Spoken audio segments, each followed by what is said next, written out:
What's up, everyone? This is Riley recording a clip on his phone that he's not going to edit at all. This video is going to be highly disorganized and unscripted, and yeah, who knows what'll happen.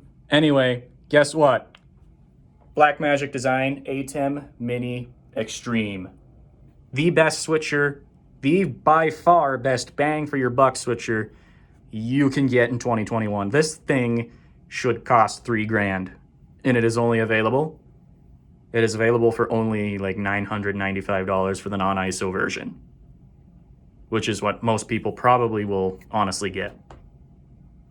$1,000 for a switcher that basically is 3 switchers built into one, meaning I can control multiple outputs on one device with the same source collection. Because one thing that I do not like in most live video setups is chaining switchers to other switchers. Why is that a problem? Because not all of them have access to the same source collection, or because we are splitting so many HDMI signals going all sorts of different ways that it just makes a big mess and it's hard to troubleshoot things. This is simple. This is awesome. Let me show you why. At first glance, it looks just like a normal 8-input switcher. Yes, that is 8 inputs, and 8 inputs are awesome to have. However, we have 4 upstream keyers built into this hardware. That means we can overlay 4 to 5 video sources at once. Very powerful stuff. You know, like on the news, how sometimes you'll have a graphic where there's 4 different people up on screen at once with a nice subtle backdrop to it and a lower third? This thing can do that. A switcher that costs less than $5,000 can do that. Man, it's a good time to be alive. 2021, technology just keeps getting better. Let me show you. Bring up the super source here. Here's what we're going to use for next week for some things. Granted, we're not using all of our upstream keyers to power this, but see the nice little backdrop in the background? See the PowerPoint? Ignore this whole video feed goes here thing, by the way. That's for something else. See the camera angle. Pretty awesome, right? So here's the objective announcement slides here. Or maybe someone's presenting. Presentation slideshow here. Speaker here. Live stream viewers can see both. It looks nice. There is a motion backdrop in the background that is being powered by OBS, which I will talk about that workflow in a little bit. Awesome. Additionally, I wanted a switcher for next week that could send one video source to live stream and a completely separate source in-house. Let's say that we don't need iMag for this sort of presentation screen. We probably will be using it next week, but we don't necessarily need it. And I need to fix that backdrop. Anyway, guess what? See this video out here? I can actually change this to be a different source. So this is the output. This is a second HDMI output coming out of the back of the switcher that we'll feed our local screens with. I can either set this to be a PowerPoint only, so the PowerPoint computer. Maybe I could have it be the video playback computer only, which is powering our backdrop right now. Maybe it just shows a logo, which I don't think I have a button for. Or maybe it shows the same exact thing as a live stream. We can do that. And that's going to be a big deal, because that is just going to make workflows more powerful. So I like that. Additionally, let's go ahead and just cut to like a camera 1 shot right now. So camera 1, oh look, it's me guys. Hey guys. Sorry. Let's bring up a PowerPoint. I have a macro for this, by the way. We'll talk about macros in a little bit. So what I just did here is I brought up another side-by-side presentation / live feed view that we're going to be using a lot at convention next week. Let's say I don't want to use that camera angle. I'd rather use camera 1 instead. Boom, camera 1. Boom, boom, boom, boom. I can just subtly switch it between the 2 cameras here while still having the PowerPoint up and without having to switch to a different input. Super awesome. select bus. You can do so many things here. Choose a destination on the bottom, give it any source in the switcher up top. This is basically a secondary switcher, a second ME bank, inside a switcher that costs less than $1,000. That's amazing. There's so much I could do with that I don't even know how to do, because I don't even have the training or experience to be able to do some of the cool keying things you could use with one of these. Awesome. A bunch of audio buttons, a bunch of camera control buttons.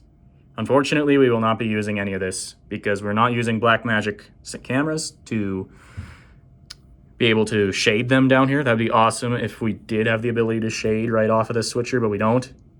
And we're also not running a bunch of audio inputs through here either. We're probably gonna run one audio input to bring in the stream audio from the Behringer X32 soundboard that we'll also be using next week. And that's that. And the reason we even bring audio into the switcher in the first place, well, check this out, guys. See this on air button? On air. Come into Caster here. Let me reload this page. Look at that, guys. We are streaming straight out of the switcher hardware. We're not even using OBS to stream.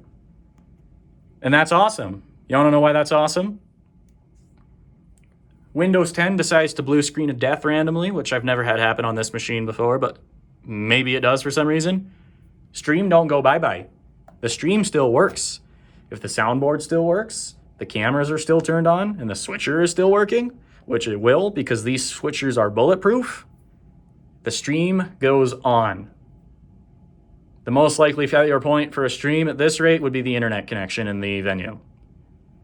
But considering it's hardwired Ethernet, that alone greatly reduces that risk. Pretty awesome. Okay, we have two more things to talk about and then I'll stop nerding out about all this. First thing, macros on a Stream Deck. You might already know what a Stream Deck is from the gaming industry or whatever, subculture, whatever. Bunch of people on the internet, a bunch of content creators love these things and they're awesome. You can control anything with them. So what did we do? We tied this straight into the ATEM Mini Extreme, but we didn't just settle for its built-in OEM Stream Deck software on Windows. No, we went all out.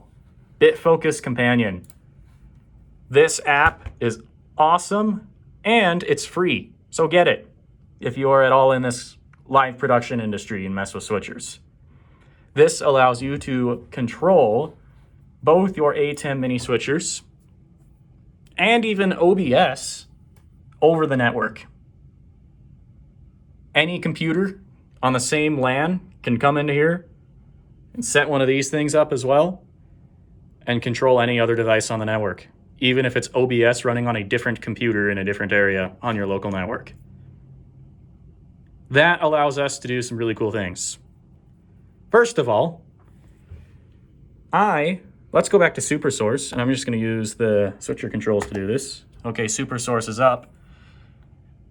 I haven't figured out a good way to use the select bus hardware buttons on here to change the camera angle here. Instead, it's a drop down in ATEM Software Control, which is also how you control a switcher over the network. This is Blackmagic's own software. Well, guess what? We can create a macro to change the drop down and whatever parameter we want to change. I just created the macro right in ATEM Mini software. And then I mapped that macro to activate through BitFocus Companion, which therefore programmed it to my Stream Deck for me. Super easy drag and drop. See here, drag and drop. So if I want to change that angle, I built a page just to do this sort of stuff. It's not that page, it is this page, which I call Select Bus. It also controls the same things I was doing up here. But all I got to do is push this 1, 2, 3, any of these buttons, and see up here, I'm changing that camera angle. Number 3 is black because I don't have anything plugged in. Pretty sweet. And then I can also flip-flop the whole thing Let's say we want the slides to be in the upper. There's a way to do that as well. Okay, that's actually a little buggy. It's not working, so disregard that part of the video. Anyway, oh boy, we're already at 10 minutes. This is why the Stream Deck's awesome. It just makes your life so much easier. Additionally, you know how it's all just a bunch of numbers here? 1, 2, 3, 4, 5, 6, 7, 8. 8 inputs over here too. This is the channel strip to change the second output that would be feeding our hotel convention center screens. I am totally gonna come in here during a show, push the wrong button, and send black or a weird camera angle straight to all the screens in the arena. And I don't really wanna do that. So we labeled things. If I come down into here, video router, this is kind of like a, I almost like to think of it as a clean switch control hub thing, whatever. Arena can be either the program output, the slideshow computer, PowerPoint, or the OBS computer, video playback. And it just changes it for me. I have nice labels to look at, makes it easy. This is why having LCD screens underneath buttons is like the best thing ever.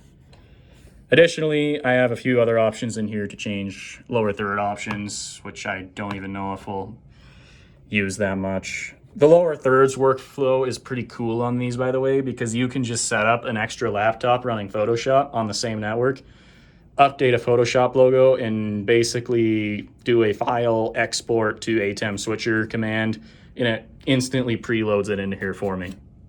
So that's going to be sweet. Anyway, let's cut back to camera 1. We got one more thing to talk about. This ATEM switcher does not have a built-in video playback engine. It has a built-in stills media playback, and that is how we are going to do lower thirds and emergency backdrops. However, no video playback. And that's the number one con I have about this thing. I would actually pay an extra few $100s or so in a switcher of this form factor to be able to have video playback built in, because that just makes things so much more reliable half the time. Last thing you want to be doing is using QuickTime Player or Windows Media Player or VLC or whatever to play a video file on screens in a professional live stream setting. Terrible. Don't do that. Also, no SDI inputs on the back, so keep that in mind. That's a big bummer as well. We have to use SDI converters for a couple of our cameras. They work okay. It's just extra stuff that you have to buy or rent or deal with or whatever. The pros to having all HDMIs in the back of this thing is you can plug any computer or camera or whatever into any one of these, and the switcher is going to automatically figure things out for you, especially when plugging a computer in. It's going to say, okay, make a virtual external monitor for this computer in 1920 by 1080, and you're off to the races. That's pretty nice, but HDMI is a terrible connector as well. They come unplugged. We'll just put it that way. Or break. Okay. Video playback, we need to do that somehow.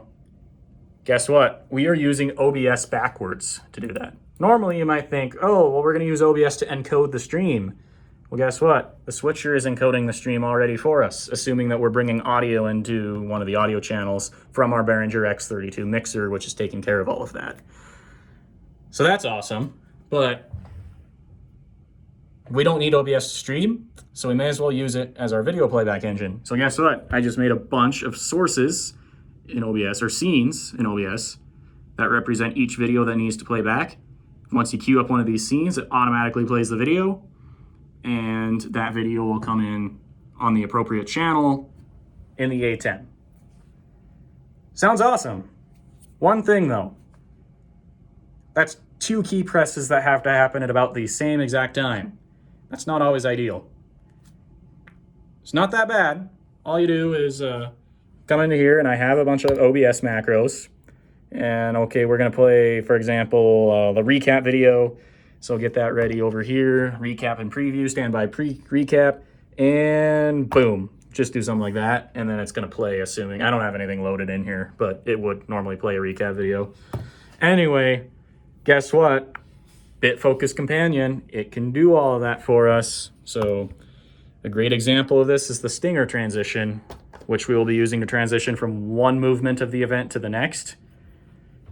since we can't do Stinger transitions in here because we don't have an alpha capable video playback engine in the switcher, which is silly. I wish they had that, at least for Stingers, especially since we have a Stinger button right here that doesn't do anything. Rant over. We're going to use some macro magic in OBS to do this for us. And boy, is this a powerful system. So in BitFocus, I built a Stinger transition button. And remember how I can say this controls both the switcher and OBS over the network or on the same device or whatever? Guess what? We can do that.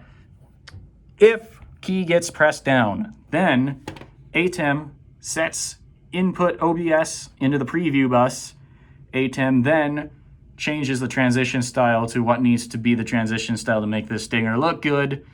Then OBS changes its scene to start the Stinger video at the same time. The ATEM takes that transition, waits for the Stinger to end, does another transition, and OBS subsequently resets. By the way, make sure this box is checked if you're doing it the way I did it, because it took me forever to get this thing to work. Okay, you want to see it in action? So let's say we have a camera up, and you know, whatever in the preview bus, who cares? That's gonna be set for us. Hit the Stinger transition, here we go. Boom, fades out camera, transition Stinger comes in. Don't worry about the lag. I need to fix the format, the codec for this video, and that'll be good to go. And boom, we're back to our previous shot. And by the way, if I wanna change camera angles, all I gotta do is run the Stinger system again. It's running that macro, and if I wanna choose a different camera angle to continue with, I just change it in the preview bus and it'll take it. And yes, it's also running audio. So this will automatically run audio through the live stream and house sound as well. This is awesome. I did not know I could get this kind of performance in a switcher for under $1,000. $1,000 for a switcher, $150 for a Stream Deck. The software is free, OBS is free. Use any computer you have lying around that's not super ancient and preferably has an SSD in it, because who uses rotating hard drives anymore? Get yourself a helper for additional slides and graphics on a laptop that's on the same network. Bring that all into the switcher. Get creative with some macros so that you can queue up a video and have the switcher automatically switch to that video, then switch back after it's done. And you're gonna have a heck of a system that, quite honestly, in some ways might be even more powerful than the NewTek TriCasters. And the NewTek TriCasters costs thousands upon thousands of dollars. And this costs $1,500 at the most.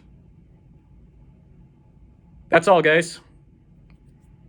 Go create something awesome. And if you happen to be watching this video on YouTube, check out my real channel where I actually care about production quality, Agra Studios, and go learn about where your food comes from. Okay, see you guys.